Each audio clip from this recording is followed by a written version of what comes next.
What's up, everybody? Welcome into Baseball and Coffee. Today is actually, there's actually a real baseball game today. Yankees, Giants tonight. They're the only teams playing. So it's opening day for them, opening day for everybody else pretty much tomorrow. I think there might be one team that lags behind 2 days, or two teams, but I'll check that in a minute. A couple housekeeping things to take care of before we get started. Hope you guys are good. Got my coffee. Hope you guys have yours, your tea, your coffee, whatever you drink. It's all good. Hope everybody's great. Let me just this layout doesn't make a lot of sense since today is the real season here. So let's just fix that real quick. Getting some new stuff for opening day, but for the meantime, let me just go back to our OG Baseball and Coffee right here. OG Baseball Coffee action. And then here, I don't know if I want to update this. I guess so. Hold on.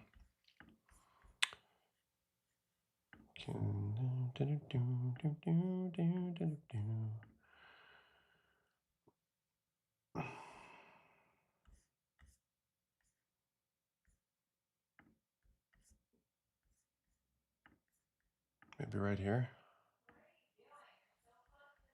Yeah, I'm messing with the layouts because it's not spring training anymore. So, all right. And I hope everybody's good. We'll get started with the show now.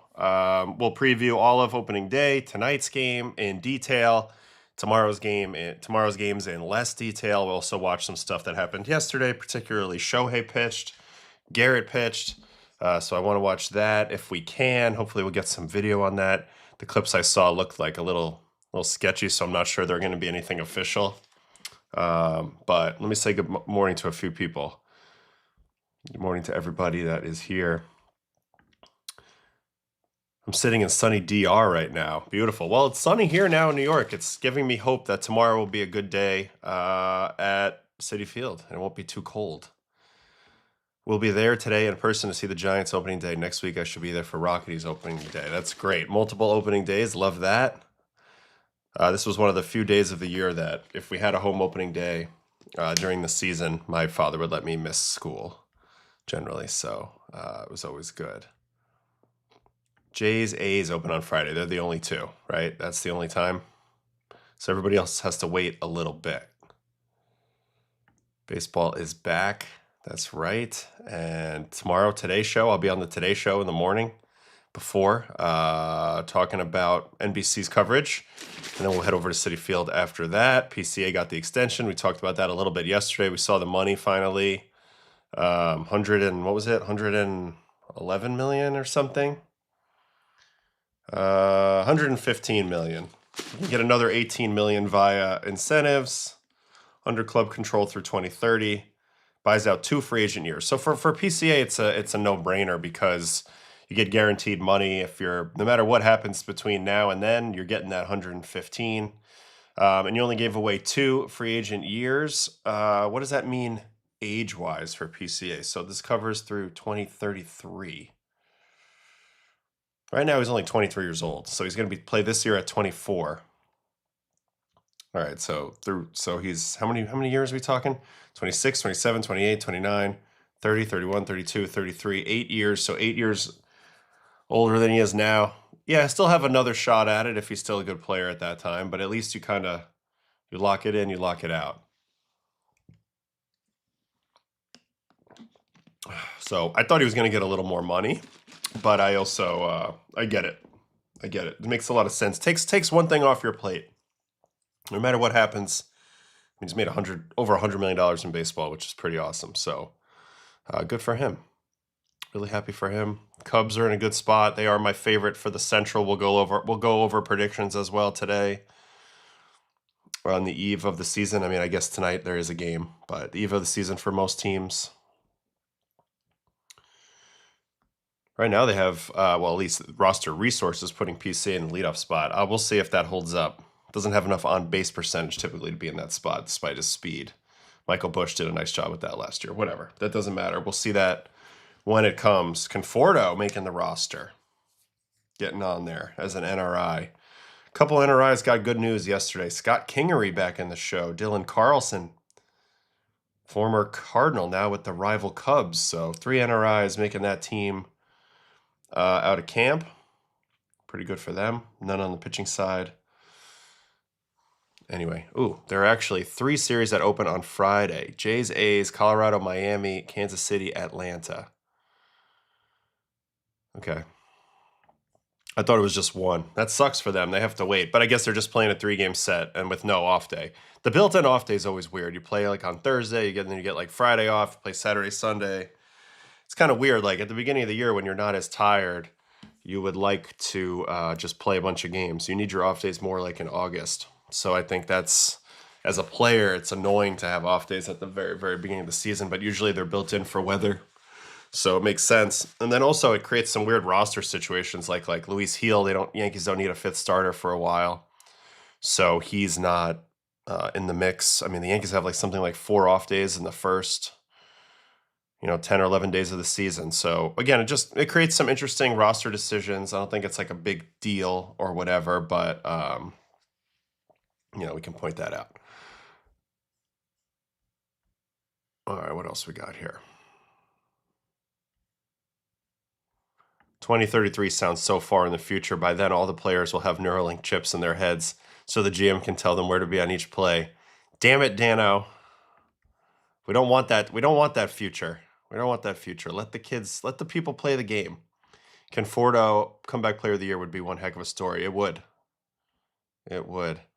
Oh, Spectre's feeling like a Mets fan today with Conforto. Finally got into my legs. Hey, maybe those Dodgers hitting coaches, they're not as good as everybody thinks. They just have great talent. I don't know. It's a possibility. Wish they would have all 30 starting on the same team. Oh, and Maya has a great take on this. Conforto's just an ethical player who knows it would be immoral to perform for the Dodgers. Oh, I love it. Ooh, morning from Baseball Fan here in the UK. All right, welcome in, welcome in. Thanks for joining us. All right, I want to check in on a couple things from yesterday, namely Gerrit Cole, 2nd game back on the mound.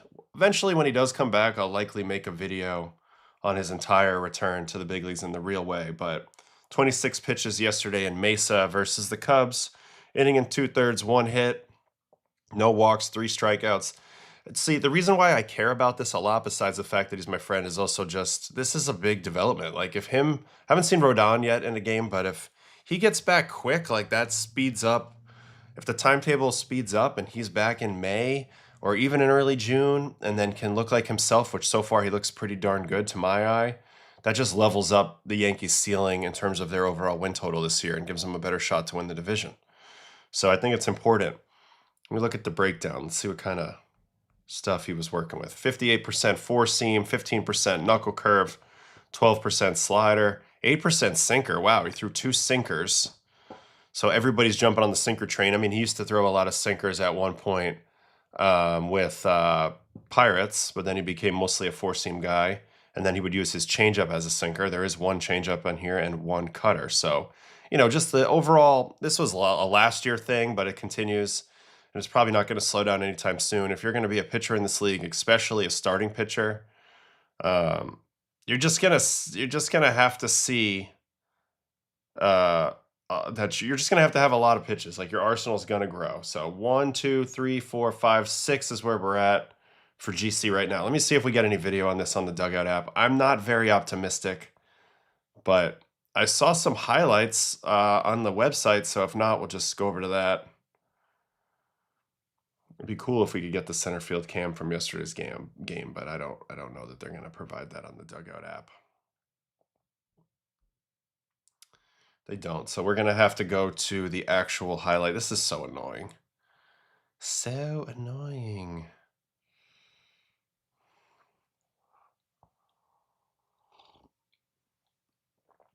All right, we got to go back to March 24th.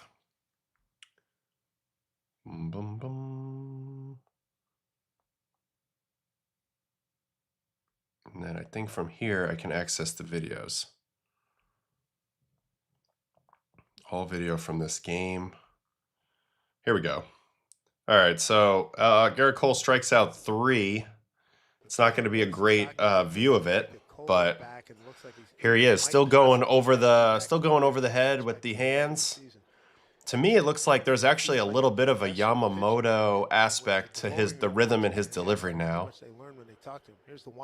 Like, there's a little bit of a balance point there, but he's definitely gathering momentum on the way home. And hey, if it feels good, do it. As Joe Madden would say, if you feel like you look sexy, wear it. You know, so he's feeling sexy with this delivery, so why not keep it up? He also looks to be in really, really good shape. That's one thing that's important to remember when you come back from Tommy John. You've had a really long period to like kind of get your affairs in order, get your body in order.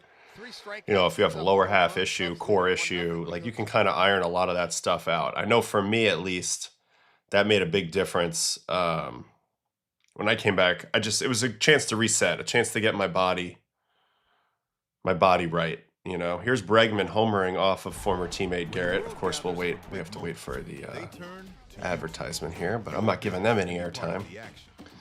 So we'll look at that, and then after this, we'll probably look at Shohei, and then we'll start previewing games because the real games are coming up. Here's the homer. 1-0 fastball, I believe. Maybe that was a sinker. But Bregman's locked in right now. He's swung it really well the last few days. And I'm sure that felt pretty good. These are two guys that, you know, these are two of the top competitors I've ever been around. So that probably felt pretty good for Alex to take G deep right there. And G probably doesn't give a crap because it's not a real game. So it's good for everybody. You know, it's good for everybody. Anyway, that was the home run. We're not going to get really any more. Let me go to the TJ stuff of Gerrit from yesterday just so we get an idea. 26 pitches. Let's see how his stuff was graded from yesterday. All right, 107 stuff grade on the fastball, 106 overall, 112 on his slider, 103 on that knuckle curve. He's even got above average grade on the sinker and the cutter. Changeup, you know, very rarely do you even get to see any high-graded changeups, but he gets a 95 for that. Zone percentage, very good, typical Gerrit there. He did get 50% chase on both of his breaking balls. I mean, everything's coming up good. He looks fine. Average velocity 96.2 with both fastballs. I think he was a bit higher than that his last game, but that's a good sign. That's a good number. He's not even on his rehab assignment yet. So if you're a Yankee fan, you got to feel pretty encouraged that he's gotten into 2 games. Even this one, the day after flying, he's going to be with the club a lot, and then he'll probably go to Somerset on his rehab assignment, I would guess, because that's probably the most local team to New York. They're just in New Jersey, so but that's a big deal. When you look at the Yankee rotation, they're in a really great spot because they have a lot of guys who they feel like are on the upswing right now, including Will Warren, who I watched pitch the other day, who looked great. But this is the 4 they're going to go with to start off the season. Fried, who's pitching tonight. Schlittler, Warren, Weathers. Heal's last start, he pitched with some anger. I think he needs to harness that a little bit more often. That's the best he's looked in over a year. So they have Heel, then they're going to get Clark Schmidt, they're going to get Rodon, they're going to get Gerrit back. That's a very, very deep rotation, and it's going to be hard to stick on it. You're going to have to really, really be dealing to crack this rotation once it's at full strength, in my opinion. Would you say that at full power, the Yankees rotation is the best in the AL East? Yes. It's pretty close, though. The Jays have a good argument, as do the Red Sox. I just think it's a little bit more high-end. I don't think anybody can touch the Fried, Cole, Rodon trio. I know for the Red Sox, you know, they would say Crochet, Sonny, and who's my third one? There's another really good starter for the Reds. Sanchez. Yeah, they would say Ranger would be their third guy. I still feel like that Yankees is a little bit more high-end than that. It's close, though. It's definitely close. From the Jays side, I mean, It's also close. There, I mean, this is a very strong. It's a very strong division. I do think the Jays have a little bit of injury issues right now. Where's my Blue Jays? Um, with Bieber being slow played and Savage on the shelf, but Gosman, Cease, they don't really have that third guy to compete with them yet. So, yeah, I would give the nod to the Yankees there. All right, let me get in the chat for a minute, and then we will move forward onto something else. Got some arguing over Dodger stuff in here. The speed with which a guy can learn a pitch and then be throwing it for strikes in the major leagues nowadays is wild. Yes, it could literally be a day. That's how quick it is. There's no more long, drawn-out trial and error process. That has been nipped in the butt for a while. All right, question about if it feels good, do it with Manaea. I've become worried that changing the arm slot, which felt good, fucked him up health-wise. Can what feels good be bad for you? Yeah, but I don't think that I would blame the arm slot. I think it was more the workload that caught up to him from that year. I can't state enough. I don't think I can overstate the fact that Sean was really, really grinding to finish out 2024. And he was carrying the team in a lot of ways. So I don't think it was necessarily the arm slot. I just think it was more maybe the workload. But anyway, don't know. All right, what else we got here? Any info from Pete Alonso? How's he feeling in Baltimore? Well, I know he raked in spring, didn't he? He looked pretty dang comfortable. I think he was happy to be in Sarasota, which is close to where he's from, in Tampa. I think he fits in well with the young team. I think he's honestly, I think Pete was ready to move on. I think it was a little bit of a saga the way it went down the previous offseason. And then, he just has more clarity now. He knows where he's going to be. He feels like he's someplace that he's quote unquote wanted. All right, so he hit 268, 328, 411 in spring with 2 homers. Nothing crazy, actually. Did get 56 at-bats, which I feel like is a lot for spring. Yeah, it's the most he's had except for the year he had to make the team, which was, 2019? 15 hits, 2 doubles, 5 walks, 9 strikeouts. I mean, I don't know. We're going to see, but I do think he fits really well in that ballpark. He's going to hit a lot of freaking home runs. So if you're an Oriole fan, definitely look forward to that.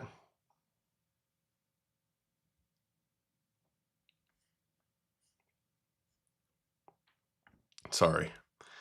How much harder do guys typically throw in game versus bullpen? So this is a good question. Thanks for this question, Sco Ducks.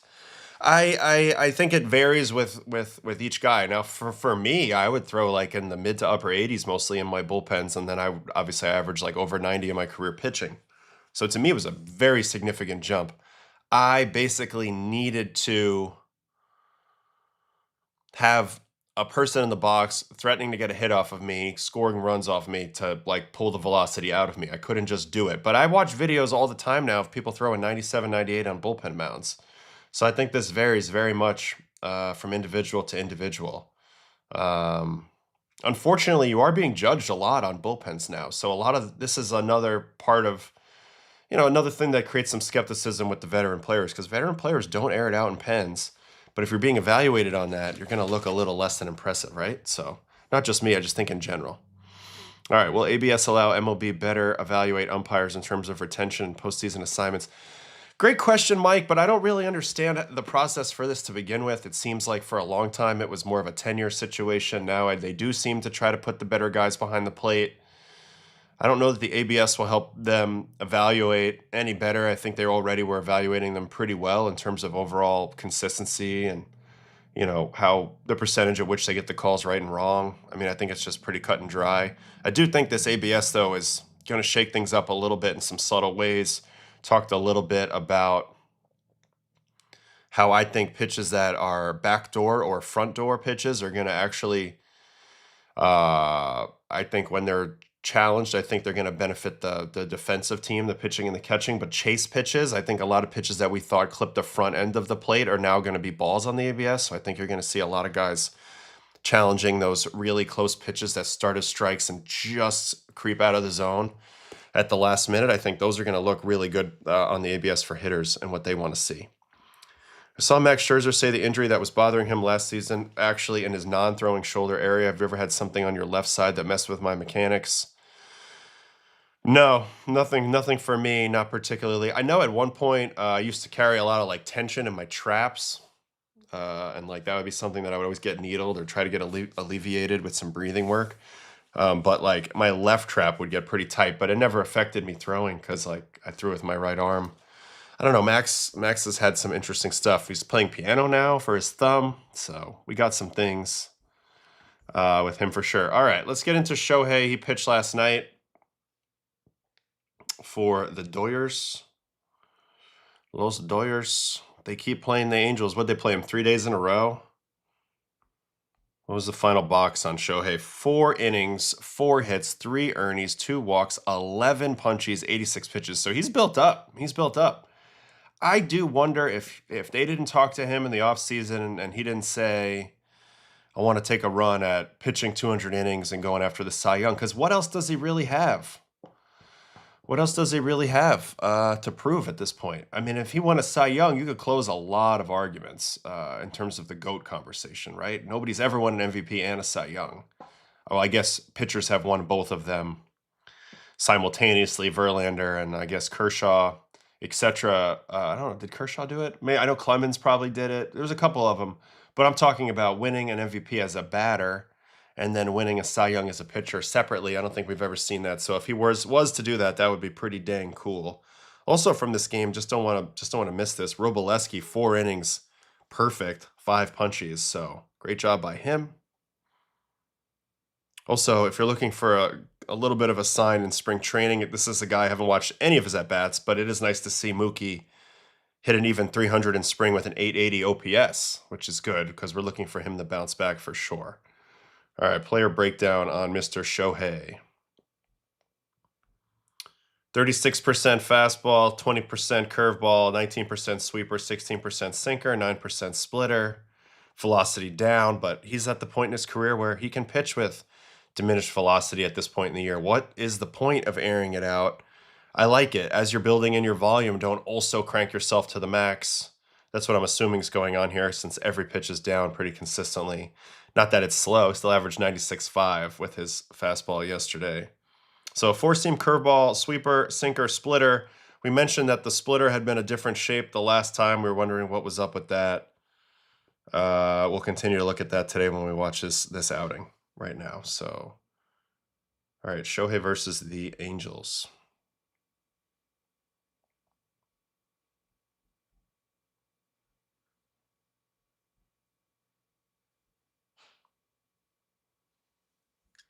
All right, hold on. Let me just look at the comments before we start doing this real quick. Do you think ABS could lead to guys trying to clip the top of the zone with curveballs? Maybe a little bit. Maybe a little bit. Yeah, that pitch will play. It'll feel high as it's coming through the front of the zone, but it'll clip. If it clips the threshold at the midway point, you could maybe do that. Yeah, you'll see some of it. You'll see some of it. I don't know. It'll be interesting. It'll be interesting to watch if any team actually tries that as an actual strategy with 2 strikes or something beyond. Because a lot of times the high curveball dumper is like a first pitch type of action, or you do it 3-2 and you haven't shown any of that yet. So I don't know. Depends. Ohtani must go for Cy Young. How else can you stay motivated? That was my thing. Like, he needs to chase something, right? Dodgers will just say yes and pray to the UCL gods. Dodgers have no choice but to say yes. I mean, he's delivered this window on a platter for them with everything. The revenue, the contract, the star power, the whole thing. And yeah, Kershaw won MVP the same year. If he won a Cy Young, he would be the undisputed GOAT and no one would take that away from him. All right, we got a lot of good stuff in here, but let's just start watching the game.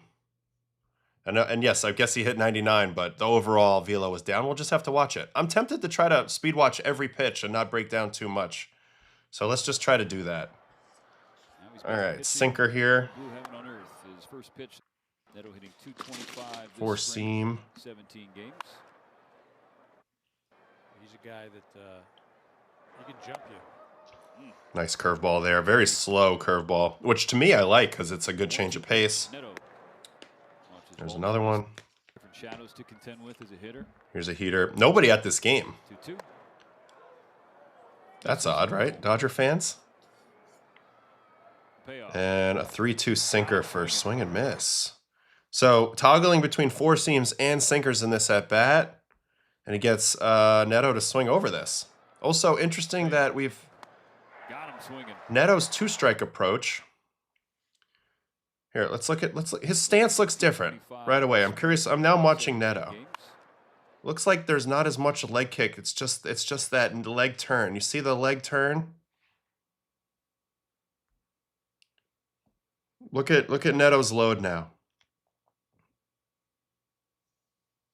It felt like there was more of a leg hang at one point. No, guys?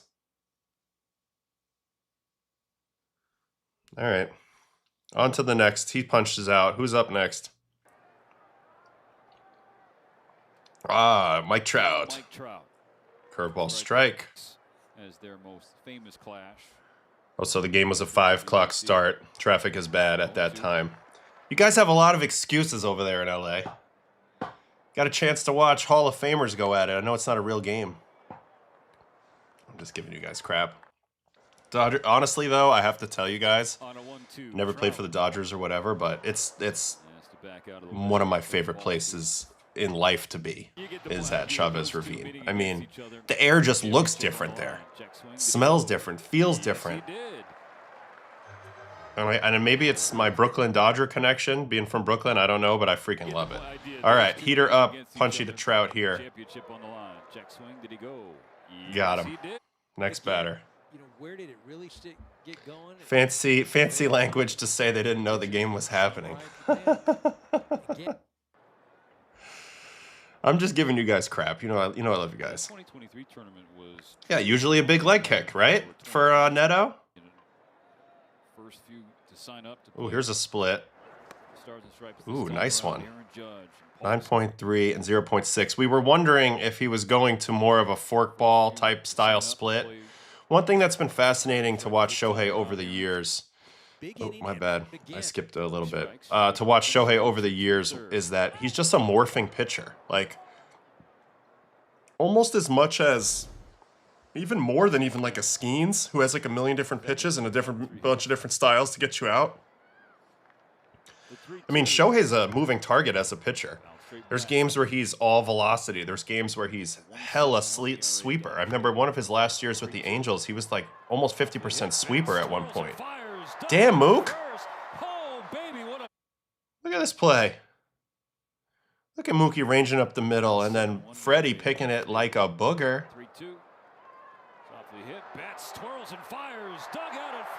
That's just good baseball all around. All right, next batter. Big inning and minor Who we got here? Jorge Soler. I remember when Jorge was a rookie, he wore a chain that was so heavy that you could hear it clink around the outfield when he was playing right field at Coors in front of me. And I always just thought, hey, man, he's going to get like a neck strain from wearing so much ice. But he's been fine. He's had a nice career for himself. Oh, there's Kyle Tucker. Base hit there on a single.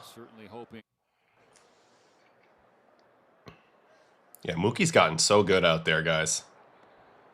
A lot of people calling for a Gold Glove out here. I mean, it's one of the most impressive things that is a little bit under the radar the last few years. Like, to go from an outfield to infield is ridiculously hard. I can only think of a few guys who ever did it. Actually, one that comes to mind is Skip Schumacher with the Cardinals. But he wasn't going to play shortstop, and he wasn't going to be a Gold Glove caliber, close to it type of guy. So this Mookie, I know he had a tough year last year offensively, but what he did defensively is like basically unprecedented. So I wanted to point that out. If you guys can think of any other examples of guys who, did what he did, let me know. All right, so Shohei's in a little bit of a pickle here. 2 on, nobody out. Joe Adell at the plate. And he's definitely been a little off with his location on the last few pitches. This is another thing that you guys are talking about, the scoop here, Carl and Spectre. One thing that we take for granted watching big league baseball is how good the first basemen are at picking balls. You go watch literally any level besides Major League Baseball, and they don't pick anything. It's so hard to be consistent with your scoops. And for the most part, we take it for granted how good they are. Here's a punchy on that slow curve, gets Adele to chase. But, you know, I think of some of the better guys that I've played with, first basemen, that even guys that were rated poorly that were incredible at scooping. Alonso, Todd Helton, Eric Hosmer was an incredible scooper that I used to watch, you know, when he was with the Padres. Rizzo, Freeman, like anybody who logs like thousands of innings at first, they just get so good at scooping everything. Just like picks like this from Will Smith. This is a one-handed, like you're on the one knee, so you're not going to be able to slide over and chest this ball up. But they get good at picking everything. Look at this pick by Will Smith. So, I don't know. I just think it's pretty damn good how good everybody is at picking balls.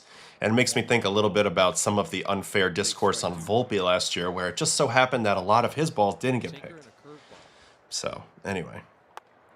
There's a punchy, 98.5. So that's the first fastball he really lets rip here. Gets to 2-2 count with a bunch of slow pitches. And then rips one up and away. Boom. Got him. All right. Definitely using the slow curveball a lot. Gets Darno way out in front there. Here's the sinker. That's a perfect location for the sinker. That's exactly where you want it. If you hit this is a ground ball all day. It's something that we saw yesterday with Cease all of a sudden looping in some sinker into his game, getting some quick outs. Man, that was a good morning, good afternoon, good night. 3 swings and misses. Watch this again. First pitch, slow curve. He's like, okay, I got to slow myself down. Well, now I'm going to jam you with the sinker down in. And you're late as crap on that. And then he's like, I don't know what's coming. I'll try to sit in the middle. And curveball, I'm not even close to it. Good afternoon, good morning, good night. Or whatever, the right proper order, but see you later. All right, 3rd inning. Oswald Peraza. Man, Shohei using way more curveballs than I've ever seen him use in this game. And this is what I was talking about. He'll just pick a pitch sometimes, and he'll just throw him. He'll just throw him and throw him and throw him and throw him. And find a way to just work on something in the middle of a game. All right, 3-1 count here, a little behind. Got some stuff here. Mike Trout doesn't have a home run this year. Well, maybe he's saving him for the regular season. Maybe that's the optimistic view on that. There's going to be a called strike. Right down the middle. Right? Oh, not right down the middle, but definitely in there. All right, 1 out in the 3rd. Back to the top of the order. Showtime is not human. He really isn't.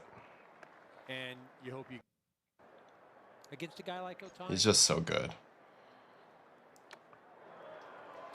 And there was a slower sweeper. He's been throwing them in the low to mid 80s, and then this one's basically 80, and you see how Neto's way ahead of it. 2 strikes. So he's just toying with guys, not even really using his full velocity in this game, because here's another sweeper at 85. So he just went 80-mile-an-hour sweeper and then 85-mile-an-hour sweeper back-to-back. So this is one of those things, like pitching, like you train it as a science, but you perform it as an art in the moment to have maximum effectiveness and use maximum level of human feel. And that's what Shohei does. He's like, oh, I have a fast version, I have a slow version. And obviously as a hitter, he knows that those things matter. He knows that variance with the certain pitch in a certain at-bat can throw your timing off as a hitter. So of course he'll use that offensively. Oh, here's a funny moment. Throws an 0-1 split to Trouty. Nasty one, too. 1.4 vertical break, 16.2 horizontal break. And he hits it right off his foot. So he's hurting. And then look at Shohei's reaction.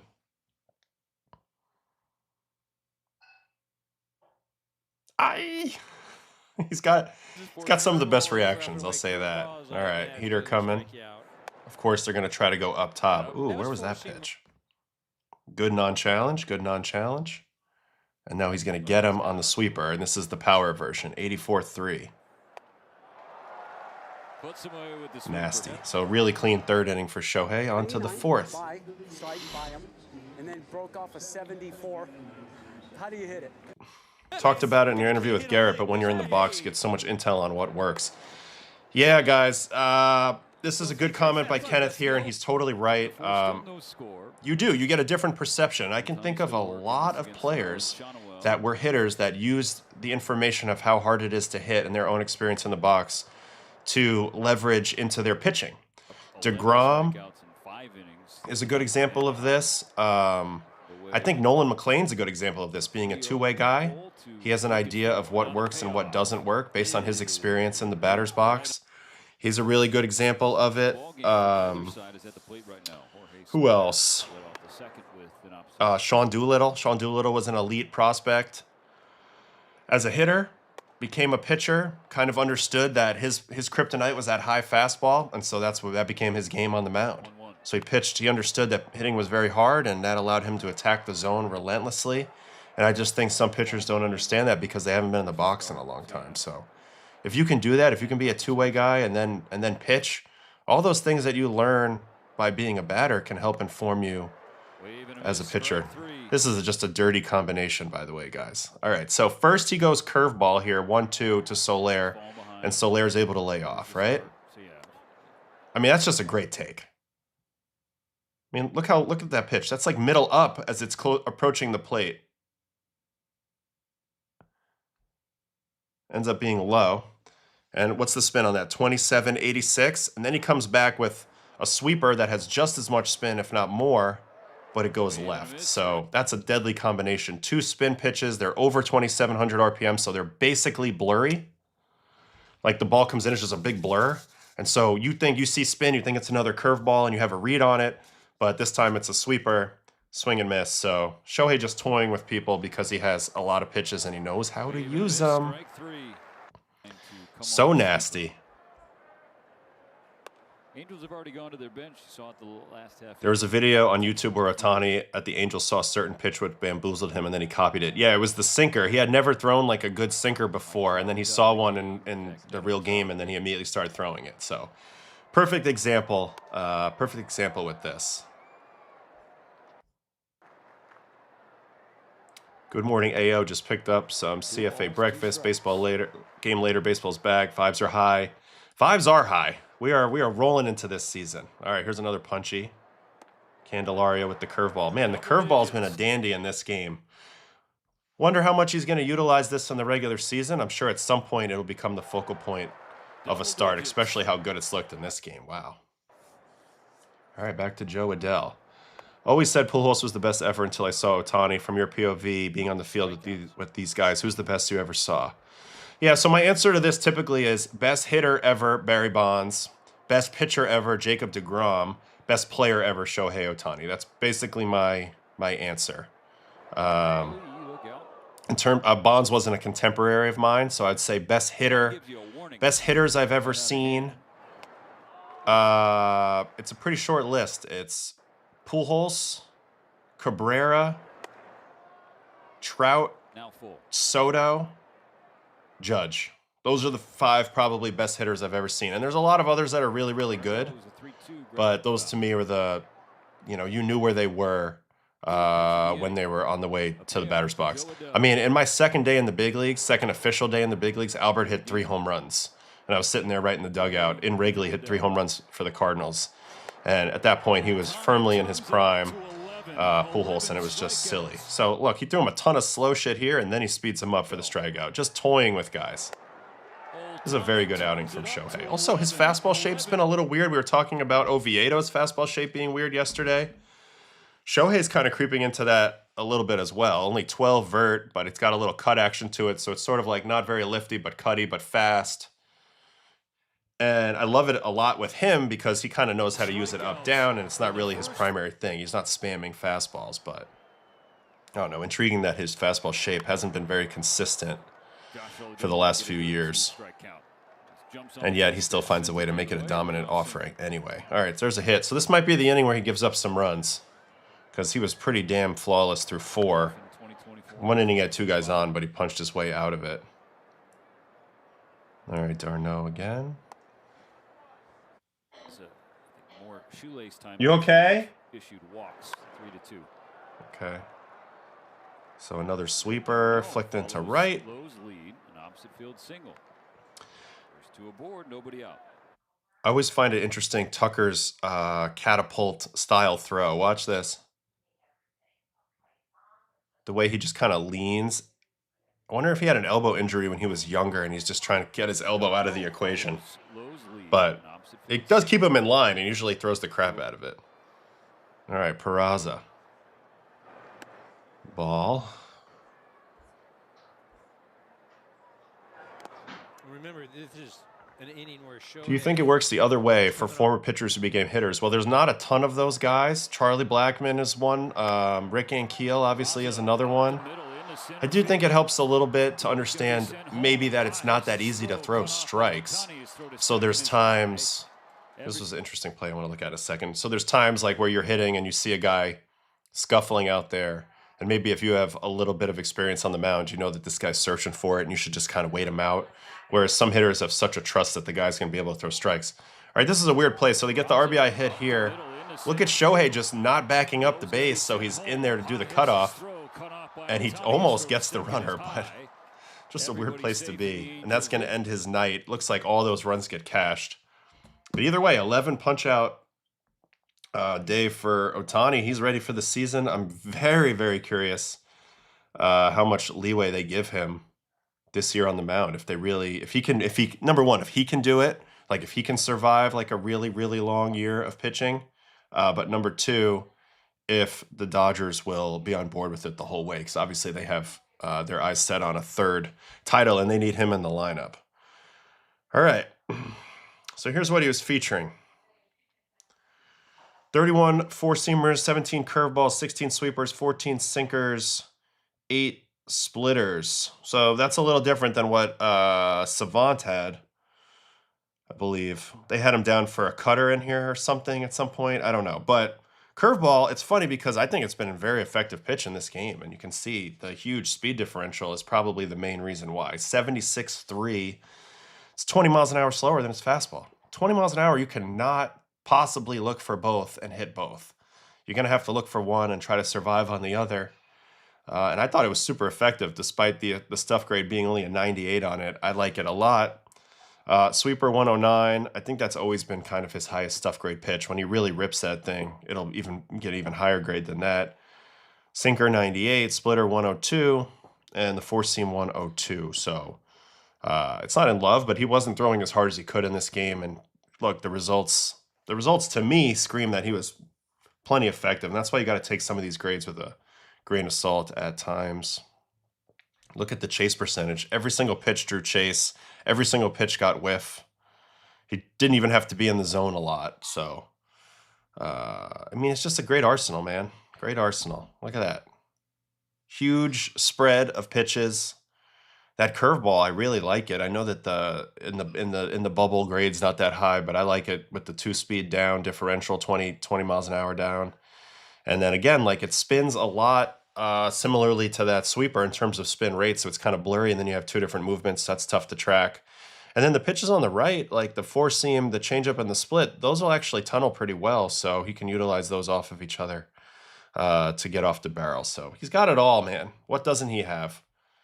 We just have to see if he can hold up for the whole year, because 2 Tommy Johns in, that is a fair question. That is a fair question. All right, back to the chat. Did you know McLean's nickname used to be Cowboy Ohtani when he was a two-way guy? I did not know that, but I love that. That's hilarious. And again, yeah, I think the two-way thing it just makes you a more well-rounded player. You see the game from a different perspective. Something that when you become a pitcher only or a hitter only, like you only get half of it. So it's tough.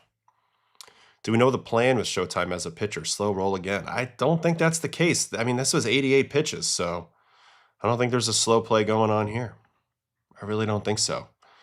Do you think Joe Adell can figure it out and be a star? Ooh. He had the breakout last year. I don't know. He's in that same boat of a guy with the big time swing and miss, but the big time power. There's no doubt when he makes contact, he's a beast. But you can't be a star with a sub 300 on base percentage, right? So what does it come down to component wise? Too much chase, too much whiff, not enough walk. For a guy with this much power, it's about strike zone discipline here, swing decision. So if I were him, I would narrow my approach a little bit. So I would come up with an approach that would help me chase less, and understand that opposing players have to be a little afraid of me because of my power. So when I get into a hitter's count, I'm not likely to see something groove down the middle. I'm likely to see a secondary pitch in the middle or more of a nibble with a primary pitch. But I'd like to see him, continue to be aggressive on first pitches to get his A swing off, but then also come up with an approach that can help him chase less as the at-bats go on, because the physical tools are ridiculous. 99th percentile bat speed. I mean, the damage numbers are there with 37 pumps last year, and honestly, they could be even better.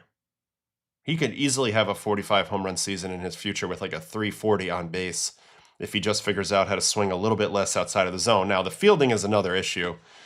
Might be the worst outfielder in the game or up there, but I don't know if you need that to be a star. If you had 45 pumps and you can maintain that type of level offensively, you kind of are a star, right? So, yeah,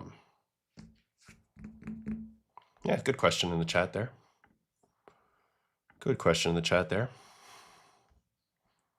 I had an elbow injury when I was younger and developed the same thing as Tucker for a while. So I think a lot of people do that. They get in this mode where when you're here and you have like some angle on your arm, you get into this valgus torque, right? And that's where a lot of that elbow pain comes from. So a lot of times when guys get that pain, they'll try to catapult a little bit to just take as much stress as they can off the elbow, and they'll just revert it all to the shoulder, basically. Chad Qualls was a guy that I played with for a really long time, who pitched like 800 games in the big leagues and never had a Tommy John. He was a sinker guy, and I felt like he never bent his elbow. Like he just locked his elbow out and would just kind of get inside the ball. And so that's one way to protect your elbow, is just don't use it. But you don't see a lot of people do that, so it makes sense. Pretty good shot. Ohtani can match or pass Bonds for 7 MVPs. What's he at now? Is he at 4 already? Pretty damn good shot. As long as he's pitching and hitting, he's tough to beat. He's really tough to beat. Ooh, Leiter looked good yesterday. If he can get a little more command with that cutter he tried, he'll have a great season. Learned it from Crochet. So we should watch this. Not only because I love Jack and I want to watch him, but also because I'll see his dad tomorrow. He'll be on the broadcast with me. He'll be in the booth. So then I'll have something to talk to Al about. Hey, Al, watch Jack pitch. Here's what I got. Yeah, please get Joe Adele out of center. Got to get him out. Ohtani reminds me of Nolan Ryan.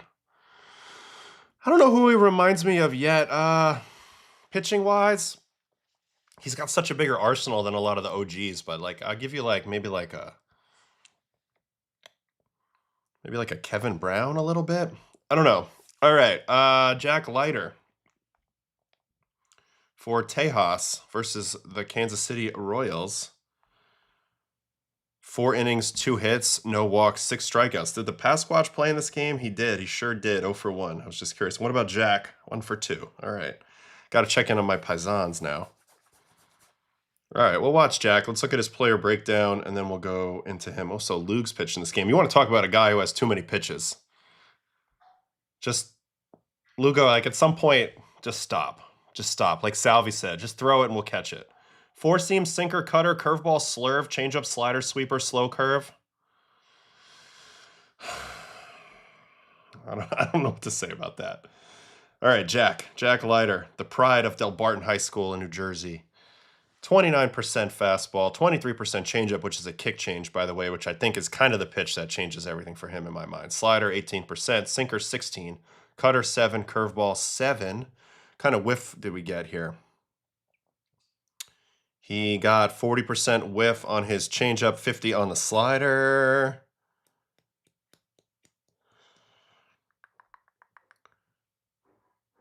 He was really good with first pitch strikes in this game.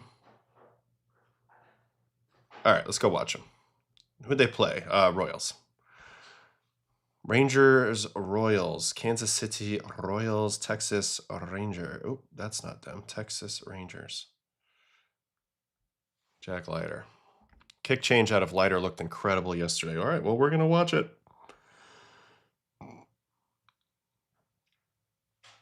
Let's just watch it all. Let's do what we just did with Ohtani. No reason to speed watch. We'll watch them all.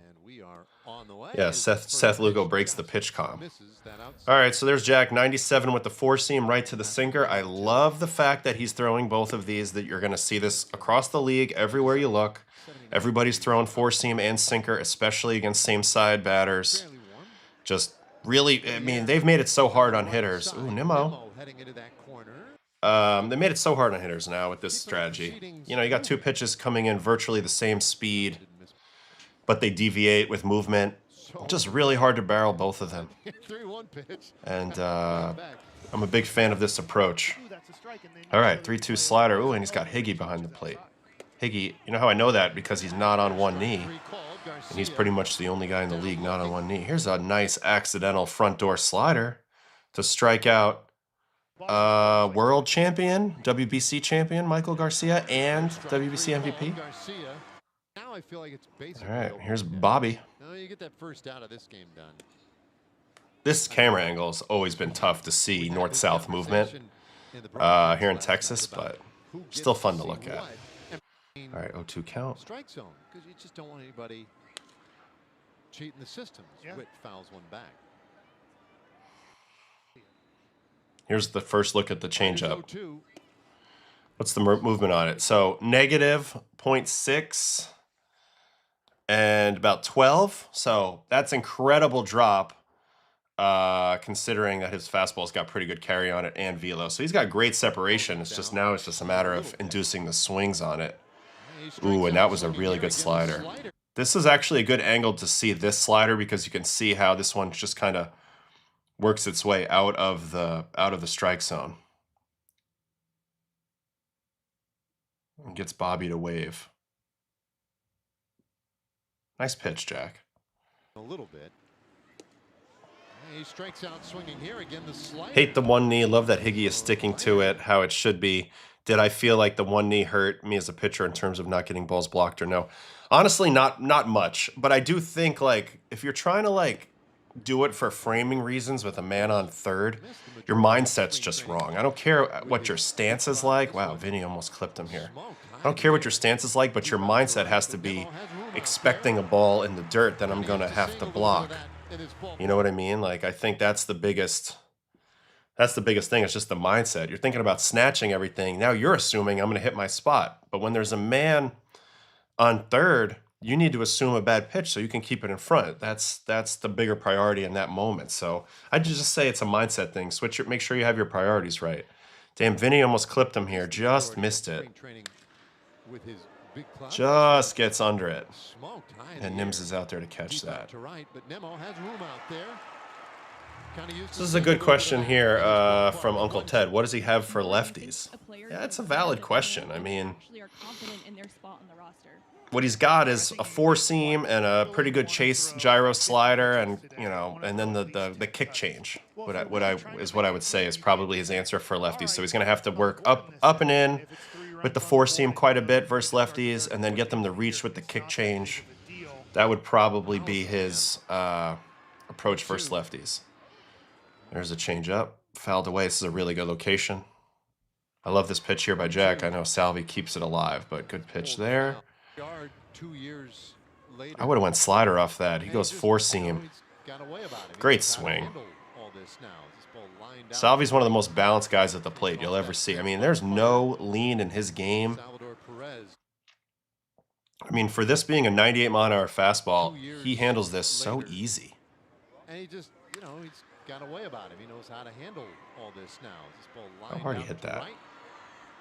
110 at 19, no homer. Great swing, but just look at how relaxed he is with two strikes here. That's veteran stuff right there. All right. Next up, Lane Thomas. First pitch curveball. Right? Don't you think? I thought that was incredible right there. NJES 22. I mean, just talk about being comfortable at the plate. He really was. All right, 1-2 change up here to Lane. 1-2. Pulls it. And then he's going to get him with one here. Worked together for years. 2-2. And he strikes out Thomas. Man, had him way out in front and over it. So that's the beauty of having only 1.3 inches of IVB on your changeup. Where was the fastball? So like on a even on the sinker, he's at 14. So that's 14 inches of difference. So even if you're getting your bat path ready for the sinker, the changeup's got 14 inches left, less inches of lift to it. So then you just swing right over it. I mean, Lane Thomas swings right over this ball. That's why I'm so high on his changeup. It has such extreme separation from really either of the fastballs he throws. All right, here's Jack. So here's Leiter versus a lefty. Tries to go slide step, pulls it. Here's the cutter. I like that he has plus velocity on his cutter. You know me, I'm not the hugest cutter person if you don't have great command or great shape. He's got decent shape and he's got really good velocity. 94.4.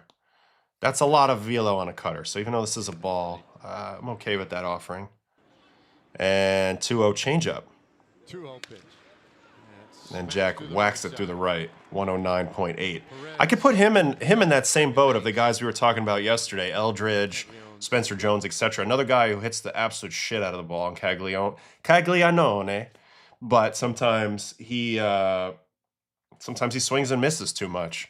But you don't want to let Jack pull the ball, particularly in the air, because you're not getting it back. That's how hard he hits it. He's up there with the O'Neill Cruzes of the world. So there's a hit on a changeup. That's a decent outcome, though, if you're Jack. You know, he didn't let him hit it in the air. All right, sinker strike here. Here's Jonathan India. So, ooh, dirty changeup here.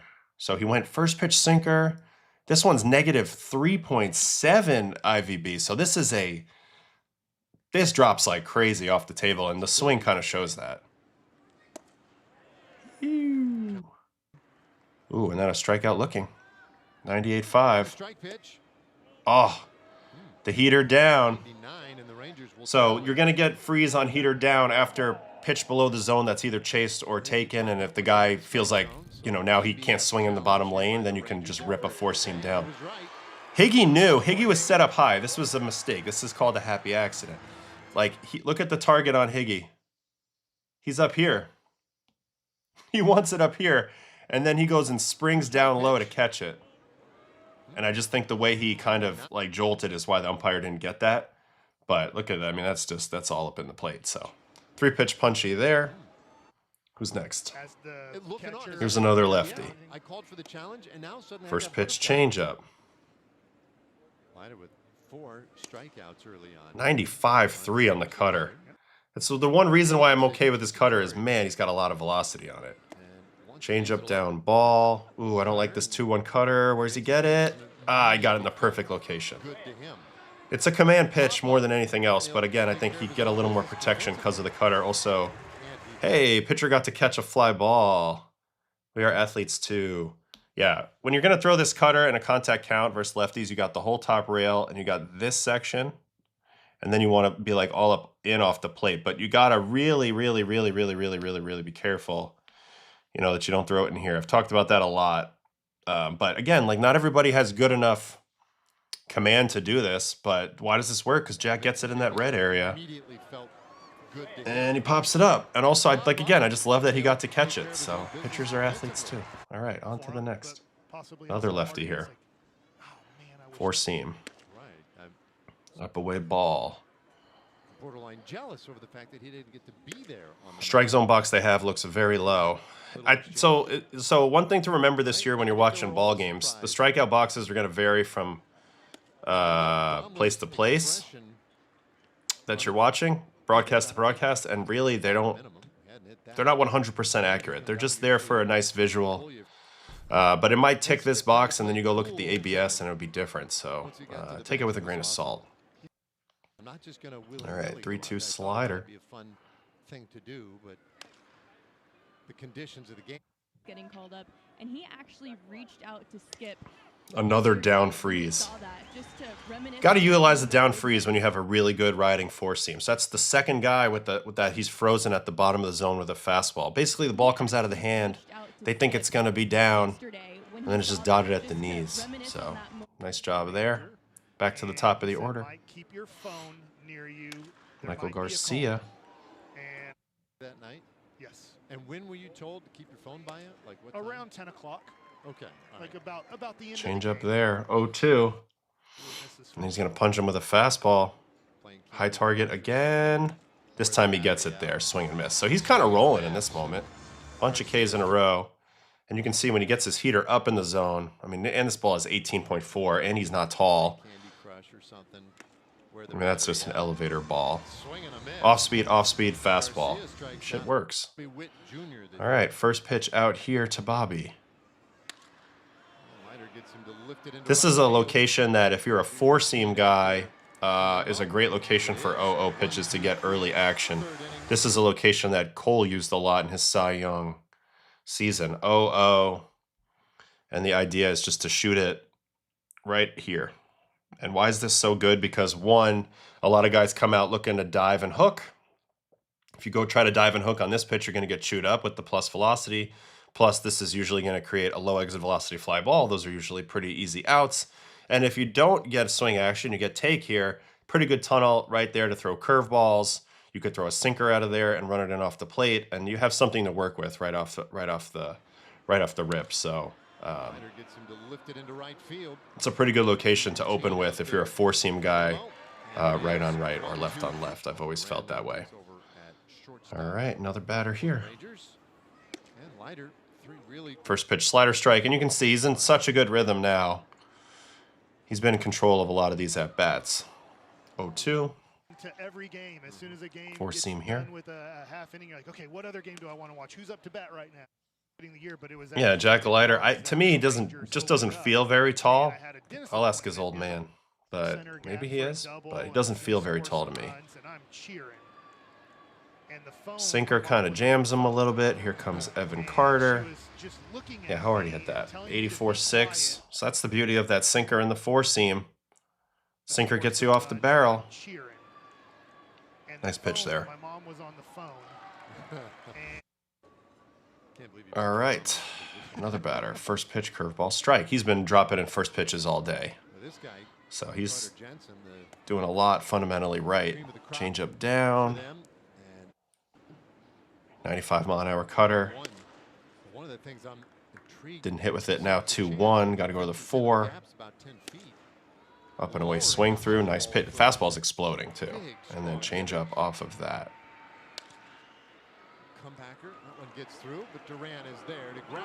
Ooh, nice play. Ball's hit pretty hard. Didn't get this quite low enough. Here's Carter Jensen. This is one of the guys we've been very interested in. He looked great with the bat in a small sample last year with KC. So hits it hard there, gets nothing to show for it. Lane Thomas. Chaser, 0-1. Sinker coming in now. Gets him just off the barrel. He's on time for that, but if that's a four-seam, well, if he's not off the barrel just a bit, that's a dinger. But it's just like 100 is not quite enough if you don't nut it right down the line. So it's crazy to say, but that couple millimeters made the difference there. And that's it. Really, really nice ho-hum outing for Jack. Let me go look at his TJ stuff live from yesterday's game.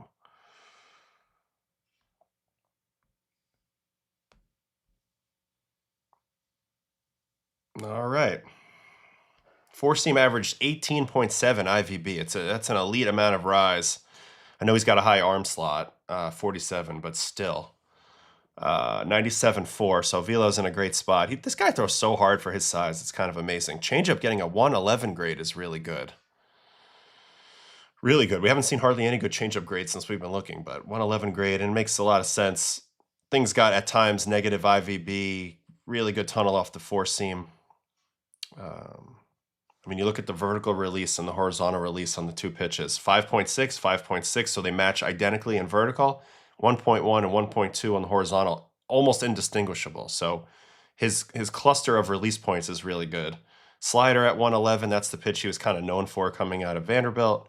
Sinker 102, mainly probably driven by the velo, but you see how it's useful. Curveball, he used it only really to steal strikes. I don't know if it's a great put-away pitch for lefties, but we'll see. And then the cutter, like, yeah, the shape's just meh, and that's why the grade's not as high, but I mean, the velocity's special. 94.6 on a cutter is special velocity. So I'm excited for Jack. I think let's go look at the Rangers rotation. He's kind of the number 3. Him and Gore are 3-4 behind Nasty Nate. And obviously Jake DeGrom. Did I just click Rockies? I meant Rangers.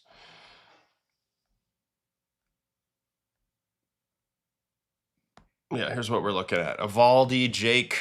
Wow, it's crazy to see Jake listed as a number 2. I'm offended by that, even though I love both of these guys with all my heart. McKenzie, number 3. Jack, number 4. Kumar, who's much more of a project right now, number 5. I like their top 5. They didn't do shit on offense last year, and that's what kind of dragged them down. Hey, you guys like the little banners they have here on Fangraphs today for opening day? That's cool. But if they can hit, and like they have some names on paper, Nimmo, Langford, Seager, Berger, Smith, Young, Peterson, Carter, Jansen, this team could bounce back in a big way. And this team could be underrated. Now, it's a little delicate. If they have any more injuries in the rotation, that's going to get thinned out pretty quick.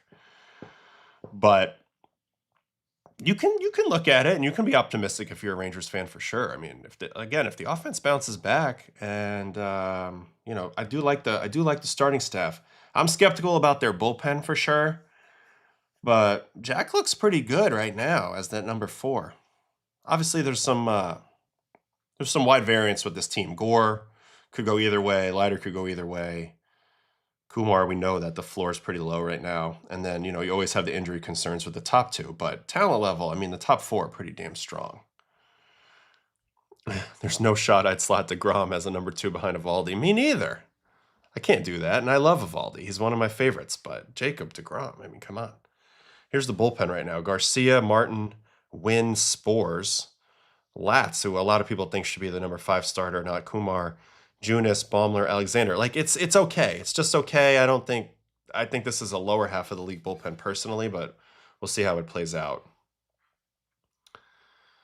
All right, let's preview a little bit. Let's preview some baseball games. Let's go to probable pitchers. We have one game tonight. Max Fried, Logan Webb. I actually have a thing to look at here. So I got my... Oh, what just happened?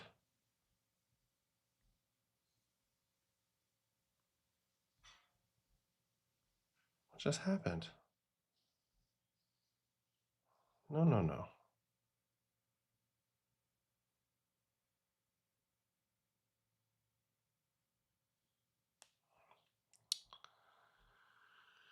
No, I just was signed in. I don't want to sign in again. Man, all right, I got to do this again. But I have a thing for the Yankees game tonight, so Yankees Giants. So we'll read a little bit of what the Yes Network notes are on that, and then we'll go preview all the probables for the next one. Yeah, I know I'm in private, but that's because I'm just I have 2 different things going on, so gotta do my pass key here.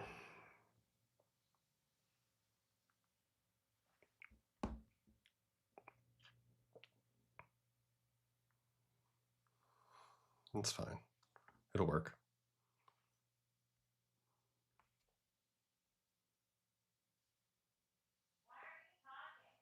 What do you mean? Why am I I'm working on something.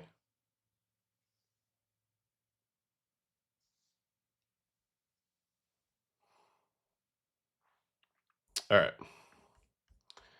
Here we go. Here's the Yes Network notes for today.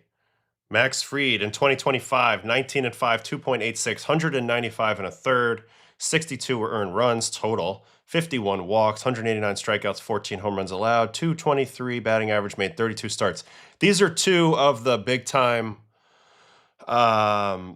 aces we have, guys who pitch a lot of bulk innings. To me, these guys are a definition of true aces. They don't need their best stuff to compete. So should be a fun game tonight. 4th career opening day start for Max. This spring, he went 14 1/3 with a 4.40 ERA. Made 3 starts in his career versus the Giants. 4-1, 2.68. 50 innings versus the Giants in his career. It's gone mostly well. At Oracle Park, he is 3-1 in 4 starts there.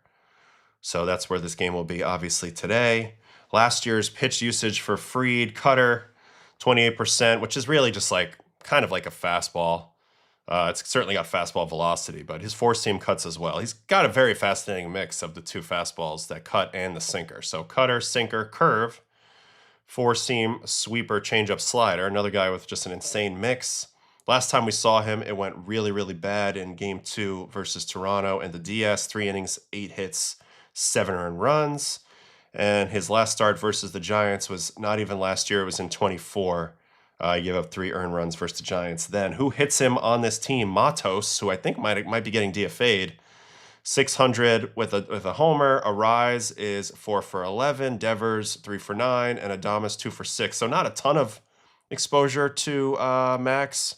The guys he's handled: Ramos 0 for 8 with 3 punchies. Chapman 0 for 3. Bailey 1 for 5, and Bader 2 for 9 with 4 Ks. He's going up against Logan Webb. He pitched 207 innings last year, so this guy's an absolute workhorse. Coming off of a very nice WBC as well. Pitched well in both of his games. This is his 5th straight opening day start. He started versus the Yankees in 2023 on opening day and struck out 12, even though they lost. This spring, he had a 6.75 ERA and 9 1/3, 10 Ks, 1 walk. So it's Arizona. Take it with a grain of salt. He also pitched very, very good in the WBC. He was outstanding at home last year. Pitched 19 times, had a 3.10 ERA. Here's the pitch usage last year. I do think you're going to see some more wrinkles this year. I've seen some interviews where Logan Webb was talking about some more wrinkles he wants to put into his game. It's all good. 33.6% sinker, 26.6% sweeper, 24% changeup. I know at one point the goal was really 33%, so a third of each of those pitches, but then he's also now implemented 4-seam and cutter, which I think is great. Keep them off that sinker shape, create a version of an upshoot, and I actually think for him, I love cutter because everything he has is so arm side and droppy that something that can kind of lift up a little bit to the other side will keep guys honest. Last start versus the Yankees was at April of 25. He won 5-4, went 5 innings, 3 runs, and got the W. Who has hit him in his career? Well, no surprise here. Aaron Judge, 429, 3 for 7 with 2 dingers. McMahon, who's seen him the most of anybody, being that he's a longtime NL West guy, 310 with a home run, 3 doubles. Grisham, who's also seen him in the West, 286 with 2 doubles, and it's a small sample of the guys that have struggled against him outside of Belly. Caballero 0 for 3, Wellesley 0 for 3, Stanton 1 for 6. Belly, this is the one I was saying, 207. He's seen him 29 times, and Jazz 3 for 13. So it should be a good game tonight. Netflix, curious to see how they do it, how they look at it. You know, they're going to have some different wrinkles there. I know CeCe's part of the call. I know Barry's part of the broadcast. I know they're having like thing from Wednesday, throw out the first pitch. I don't know what that's going to look like. Brett, did you hear about that? Michelle? I don't know where she went.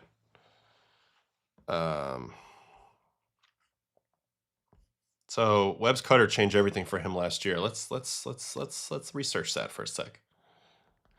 Logan Webb.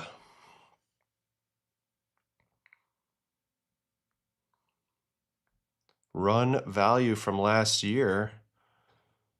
Well, cutter was -4 run value, but that doesn't necessarily mean it didn't help. He got almost all his value out of sinker and changeup. Changeup to me is his elite pitch. I love his changeup so much. It sits in the negative IVB. I mean, look at this changeup. There's these green dots down here. Pitch has just such heavy drop. I'm such a big fan of his changeup. Oh, they smacked him. Gross. Let me see what he did with his mix as it went on last year, because when did the cutter usage get implemented, right? By month, 2025. So he was throwing it all year. It was like he kind of went away from it, then went heavy on it, then kind of ended up back to a neutral, a little bit behind 9%. The sweeper usage ramped up in September. Sweeper became his primary in September, but other than that, it's mostly sinker and changeup. So nothing really too new from there. But again, I just think if you look at his overall spread here, he needed something in the mid-speed that was going to the left, and that's what he didn't have before. The only thing he had going to the left was the sweeper at 84. Now he's got 91 that can kind of keep you honest from diving a little bit if you're a lefty. And it's just another look for a righty if he wants to steal a strike and hold back some of his best pitches. So I'm pretty excited. Pretty excited to watch him.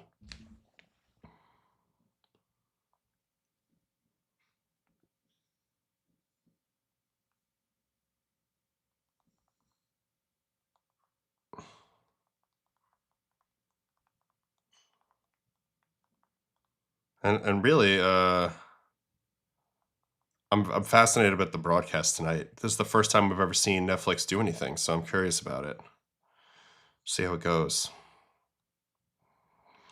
All right, other games coming up, as tomorrow is tomorrow's a big one. How do I go to the next day?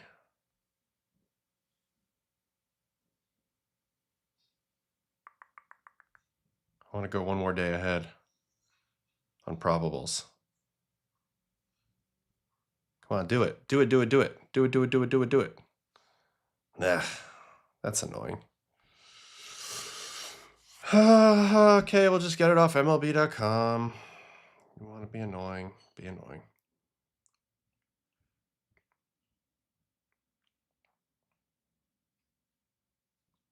Michelle. What is going on today? What? I just hear you complaining. About what? I don't know. Oh my god. Oh my god. I'm not complaining. But I was going to say, did you hear that Netflix is having Thing from Wednesday throughout the first pitch somehow today?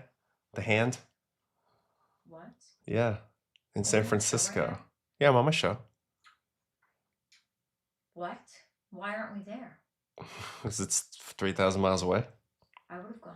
But isn't that cool? I don't know how they're going to do that. You think it's like they're going to have some sort of mechanical... I think they're gonna have the person that plays Thing do it, and then they're gonna do the green screen for people at home. It's gonna look like Thing. A green screen? Yeah. Yeah, maybe.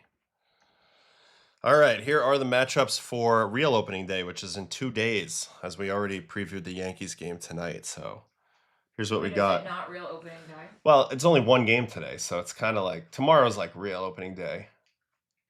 I mean, today's opening day in a way, but It's opening day. Everyone's writing me happy opening day. I mean, it is, but like there's only one game happening tonight. It's still opening day. Okay, well, here's the schedule for Thursday. Since there's no baseball and coffee tomorrow, it'll be baseball. After dark. It'll be baseball after dark. So it's too bad. They should have all 30 play on the same day. But I think this is a media partner thing. You know, give Netflix their clear path to the one day, and then they actually have some on Friday too. There's 3 series that start on Friday, so it's 3 opening days. Then there's home openers and stuff. I love that. You like that? Yeah. I like all 30 on one day. No, because what if I have friends on different teams? I want to go watch them. You can't pick. Yeah, well, that's when you have to have like the whole like layout of like just all the screens going. No, I want to go. Well, you want to go physically. Oh, now you want to go to baseball games. It's much more fun that you're not playing now. It's more fun that I'm not playing. You don't have to be stressed. All right, here's the matchups, guys, for Thursday, tomorrow. A lot of people probably skipping school or at least keeping up tabs on this at work. A lot of day games on a Thursday for opening day. 1:15 p.m., Pirates Mets. I'll be there. Skeens Peralta. Check us out on NBC. White Sox Brewers, 2:10. Shane Smith and The Miz, Jacob Mizorowski from Milwaukee. Good luck hitting that in the cold and the shadows of Miller Park. 2:20 p.m. Eastern Time. Nats at Cubs, Cavalli and Boyd. That's right, Boyd got the opening day start for the Cubbies. Good for him. I don't know what the weather's going to be like a lot of these places. A lot of times it's cold. You would think they would start all the games in warm weather places the first week, but there's some cold weather places involved. What time is it? 11:22. I don't have much else to talk about, so after this, I'm probably Oh, done. good, because I need you to run to the framer for me. Moi? You. Just me. Just you. But then I won't know what you want to pick out. You're going to call me. Ay. All right, Twins, Orioles. Joe Ryan, who I guess he's healthy with the back scare he had, and Rogers of Baltimore, who also drew that opening day start. I would have given it to Bradish, but Rogers kind of earned it with the way he pitched last year. That will be in Baltimore. That's also Pete Alonso's Oriole debut at Camden Yards, 3:05 p.m. Eastern. Okay, 4:10 Eastern. Red Sox at Reds. Crochet and Abbott, two All-Stars from last year. A little left-on-left action. Sox had the best performing team individually across the WBC. See how they come out of the gate tomorrow versus the Reds. Angels, Astros, 4:10 Eastern. Soriano, Hunter Brown. Soriano was opening day guy for Angels, huh? I guess he kind of earned that. Hunter Brown, that makes a lot of sense. 4:10 Tigers, Padres. So this is the second straight year that Skubal is starting his season out against the NL West team. He started versus the Dodgers last year. He gets the Padres this time. It is Skubal and Pivetta. Oh, Nicky P opening day starter. So that's great for Nick. First time doing that. 4:15 Rays at Cardinals. So Cardinals will do their whole thing with the Clydesdales and the Red Jackets and the St. Louis. Opening day is always a big celebration. Curious how the fans support the club this year while they're they're kind of in a reset year. Because you think of the Cardinals, you think of success, and they're not in that window at the moment. Rangers, Phillies from the bank. 4:15. Ooh, great pitching matchup here. Nasty Nate, Evaldi, and Christopher Sanchez. Freshly extended Christopher Sanchez will be in this game. So Rangers, Phillies. And then we have the two night games. D-backs, Dodgers. This one's also on NBC. Gallen and Yamamoto. So Gallen returns to Arizona. He gets that opening day start again. It's got to be his third or fourth. And then Yamamoto, the man who threw the last pitch of last season, will be the man to throw the first pitch of the year for the Dodgers. They're going for their third title in a row. And then our nightcap, 10:10 Eastern. So this is 7:10 local time out there in Seattle. Tanner Bybee and Logan Gilbert.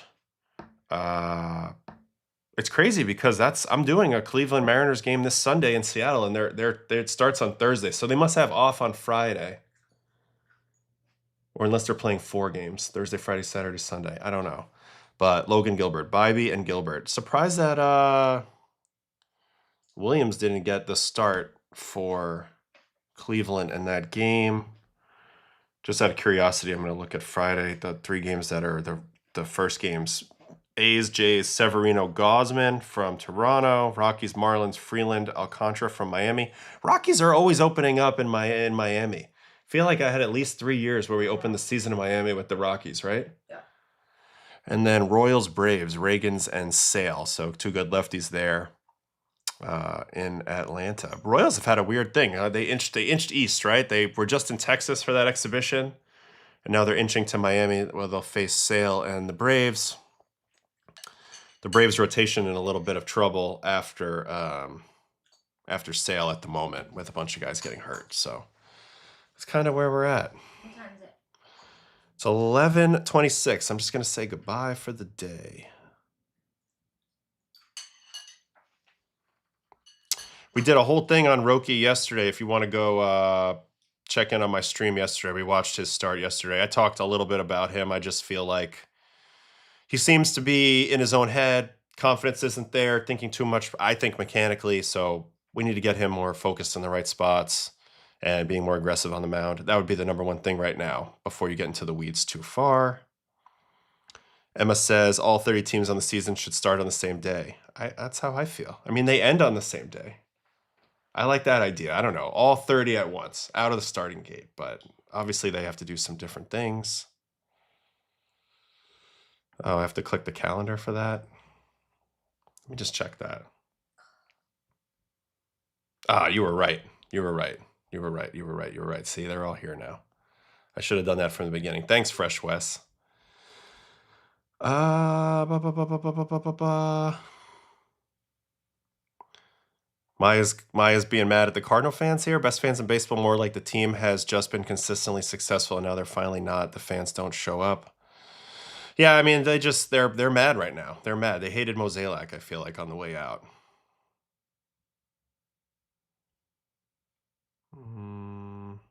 Just wanted to drop in and say, glad we got your card back in MLB The Show. I heard they were a little generous with the velocity on this card they gave me. Love So that for us. the kids are loving it. The kids are loving it. Wasn't the Reds who used to get the first game of the year? That was tradition for a long time. Looks like they've kind of sidestepped that. Skeens versus Peralta, awesome tomorrow. Going to be 70 degrees here in Queens. Can't wait. I'll be there. Come check me in the third base camera well during the game. You'll see me talking pitching and other stuff and just trying to have a great time. So I'm really excited for that. All right, good little stream today. Only an hour and a half, but we got stuff to do. Obviously not a lot to check up on. We're kind of done with that spring training nonsense. And we're on to the regular season. I'll see you guys tomorrow night for Baseball After Dark. Happy Baseball Day. Happy Baseball Day. Everybody enjoy it. Borrow those Netflix passwords. Do whatever you got to do. Watch the game tonight. Tomorrow, definitely check me on NBC. All right. Have a great one, everybody. I'll see you guys tomorrow. All right. Go baseball. Go baseball.